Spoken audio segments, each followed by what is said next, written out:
भगवान मिल गए उसे तो काम क्रोध मत लोभ से परे हो जाना चाहिए। फिर क्रोध क्यों आया? क्रोध इसलिए आया कि ध्रुव जी को भगवान तो मिल गए लेकिन सत्संग नहीं मिला। रामायण जी में सुंदरकांड के अंदर तुलसीदास जी कहते हैं, तात स्वर्ग अपवर्ग सुख और धर्म तुला एक अंग और तुलनता ही सकल मिली जो सुख लभ सत्संग।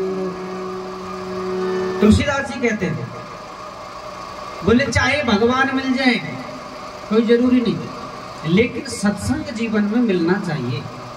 सत्संग के बिगड़ गति नहीं है।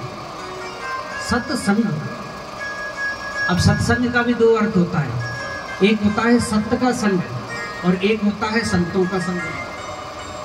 अब दोनों में से जिसको भी आप कर लोगे तब भी कर जाओगे। प्रेम से बोलिए राधे राधे। सत्य का संग कर लोगे तब भी आपको भगवान मिल जाएंगे।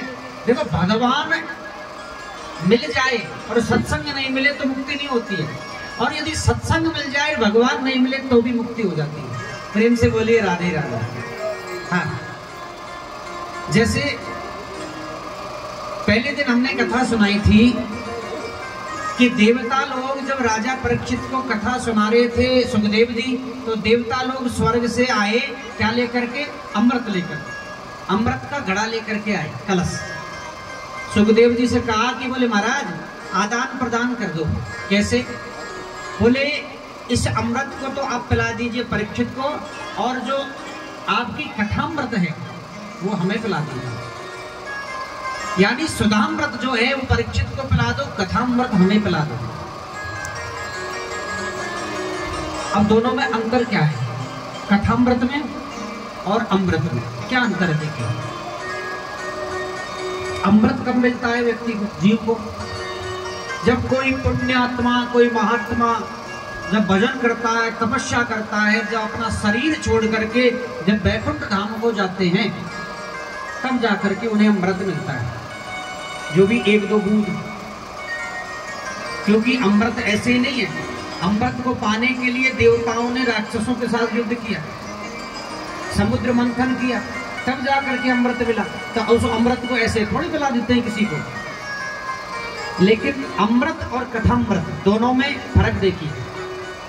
अमृत कब मिलता है और किसको मिलता है?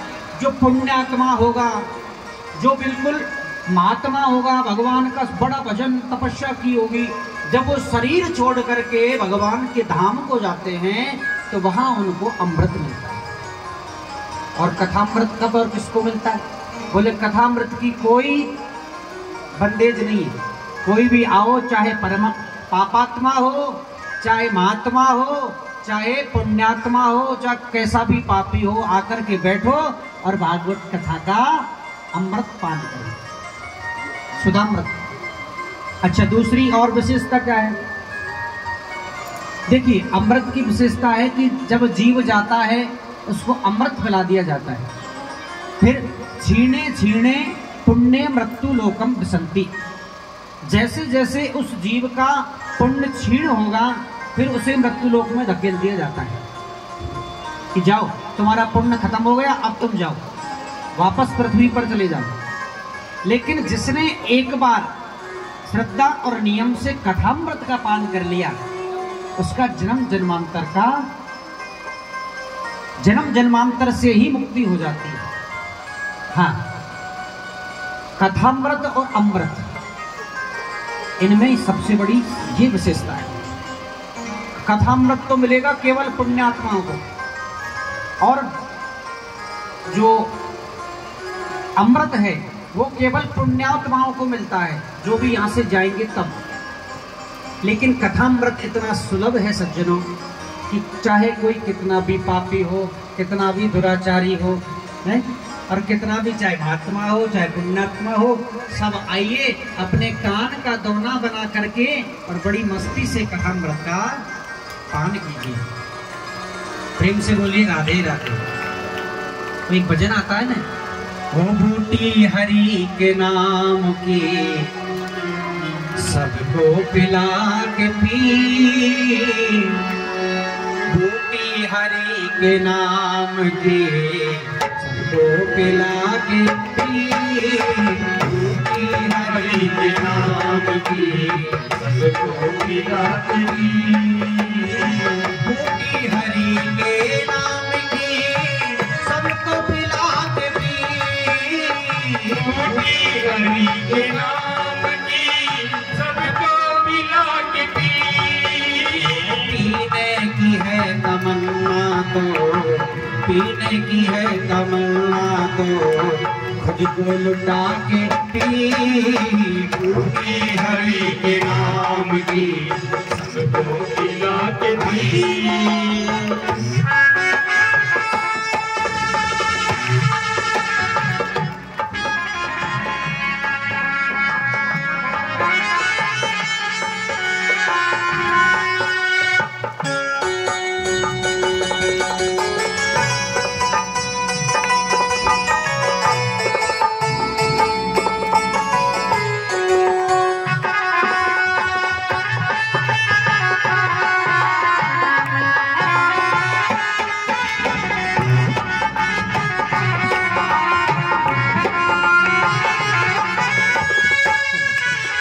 बूटी हरि के नाम की सबको पिला के पी, बूटी हरि के नाम की सबको पिला के पी। किस किसने पिया है इस बूटी को? ब्रह्मा ने चारों वेदों की पुस्तक बना के पी, ब्रह्मा ने चारों वेदों की पुस्तक बना के पी, ब्रह्मा ने चारों वेदों की पुस्तक बना के पी।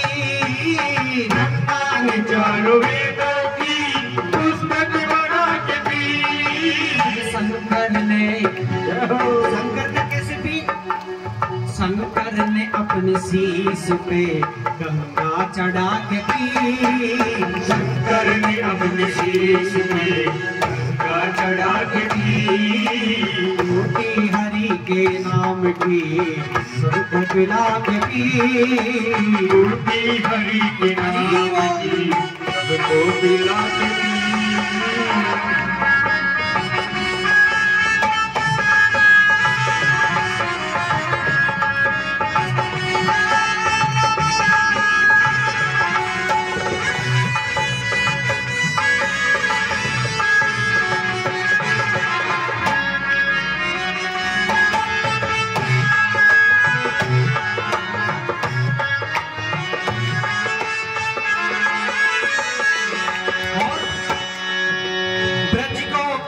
ने कृष्ण को माखन खिला के पी,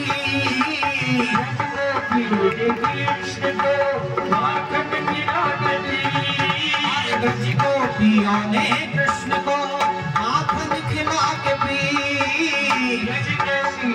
कृष्ण को माखन खिला के पी।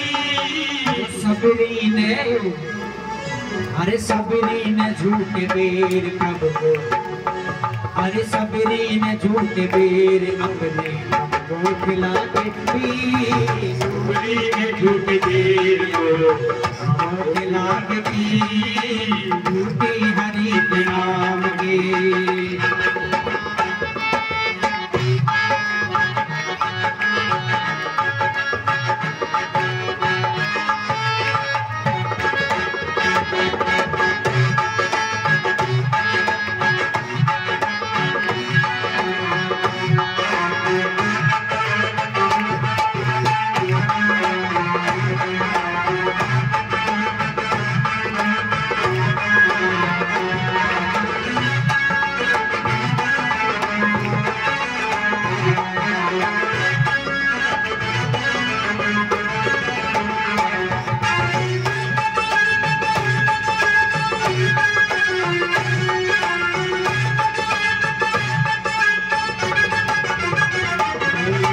बूटी हरि के नाम की सबको पिला के पी, बूटी हरि के नाम की सबको पिला के पी, बूटी हरि के नाम।